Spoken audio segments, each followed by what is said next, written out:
Oh, you're not going yet? Yes.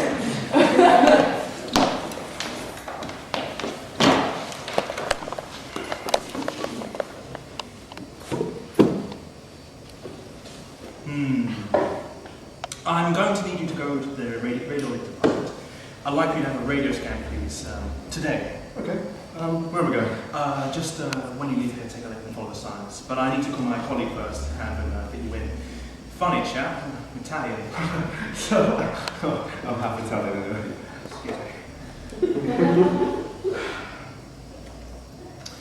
Angela, oh yes, hello. How are you? Yes, well. So we all, eh? Well, that bad, eh? Well, I don't suppose I believe it, but... Well, anyway, could you just do me a... Well, yes. Yes, I understand, but, well, if you could just, do one more for me, I'd really appreciate... Yes? Yes, but really... Yes? Yes? Yes? Yes, I think it's cancer. Thank you. Sorry about that. That was very unprofessional. Don't worry about it. We shouldn't put you in that position. Still, I apologise. No problem. You know, I kind of suspected something was wrong anyway. If you get called into the hospital the day after your GP's appointment, it's got to be something serious, isn't it? Yes. Still, you're taking this news very well, aren't you? Okay. Like I say, it wasn't really that much of a surprise. Well, he'll see you now, so you just pop over to the radiology department and, well, good luck. Thank you, Doctor. It's very helpful. Thank you very much. Well, I did what he said, and, you know, the Italian chap was all right. I suppose I could have been a little bit pissed off with him, but he was a decent chap. He was just overworked, that's all. You know, he used that scan that they used to check on babies in the womb on my balls. It's very odd, the jobs that people have. You know, when I first went to the doctors with my problem, it never really occurred to me to ask for a male doctor. So, when it did turn out to be a female, I was a bit embarrassed about having her, well, see my tackle. I was even more embarrassed about having her squidge them about a bit, but... you know... Oh, not that I wouldn't have been embarrassed if it wasn't a male doctor, you understand? You know, I don't even like to shower in public after I play football. I really prefer to carry my modesty and my sweat home with me and just shower there instead. It's so much easier. But after the whole thing was done and dusted, just a week later, I would have shown my bollocks on the news at 10, for all I cared. It's amazing how quickly we get over stuff that we've just carried around with us for years. Other stuff is not quite so easy to get rid of. So they put me in for an appointment just the week after. You know, it would have been a bit sooner. Unfortunately, apparently the surgeon doesn't operate on weekends. Wait a second, I'm getting way ahead of myself. I do apologise. Let me take you back. West Wickham, Coney Hall, actually, to be precise. It was about 1980... something or other, but I was 14. Right, so where's Norbert going? No. Well, we've been waiting here for 20 minutes and he's still not here. Are you sure you told him where to meet us? Yeah, this is where we always meet when we're going to bunk. As it later transpired, no one could actually sat next to Miss Watson, the maths teacher on the bus, and as we did have third period maths, he kind of had to go in.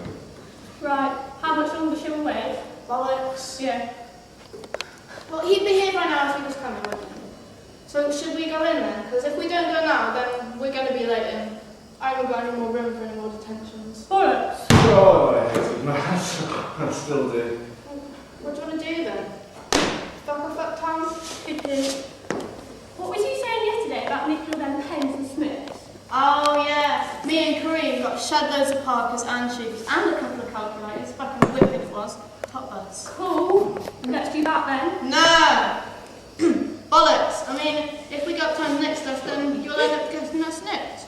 Nah, we'll just go down Bromley then. I don't know, I mean, I'd need Kareem like, because we're a team, innit? Bollocks! Just how we need to do that. Yeah, alright. Right then, let's go. As you can see, I was the one who set this whole thing in motion, the instigator, as it were. That's not what I told my mum. I told her that it was all Mark's idea. From that day on, whenever either parent was referring to him, he was known as that Mark. And every time I mentioned his name, my mum would hum like Marge Simpson. At least that's how I remember it, anyway. There was one more thing I remember about that day. My dad took me into his smart room. It was actually just a living room with a desk in it, but he sat there in the approximation of officialdom and he gave me all this spiel about how I'd done it just to piss him off and how I'd done it just to get back at him. I just remember thinking, who the fuck are you, mate? You think I've done all this just to piss you off? I don't fucking think so. No, sorry. What I remember is, I did it because I like free stuff. And like Mark said, it was a top fucking buzz. Hey, lovely. Can I get you a drink? Tea, please? Tea? Yes. Tea. Are you sure you don't want something just a bit more alcoholic? No, not really. Right. Do you not drink that much? No, never. Excuse me, mate. Do you do tea or coffee or anything like that? No? I'm really sorry, I don't do tea. Is there anything else I can get you? I have an orange juice. Good choice. Excuse me, mate. I'm sorry about this. We really shouldn't have come to a bar on our first date. Can I have an orange juice, please? Yeah, and I'll have a Coke. Diet Coke. Thank you. Is there anywhere you'd like to sit? Anywhere. No preference at all? No, not really. Okay. How over there? That seems like quite a nice spot. What do you reckon?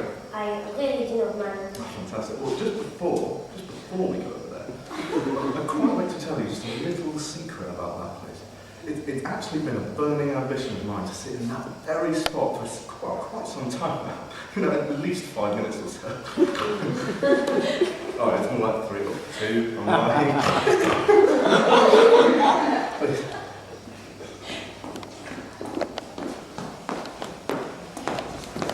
Ooh.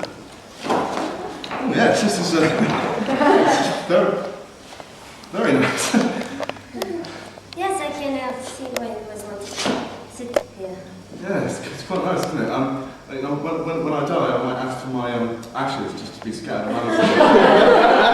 But best not tell the staff, you know, or indeed the customers, because you know, probably quite good publicity to know that some dead guy in your seat, and you know, it's also probably quite difficult to clean. So just a minute.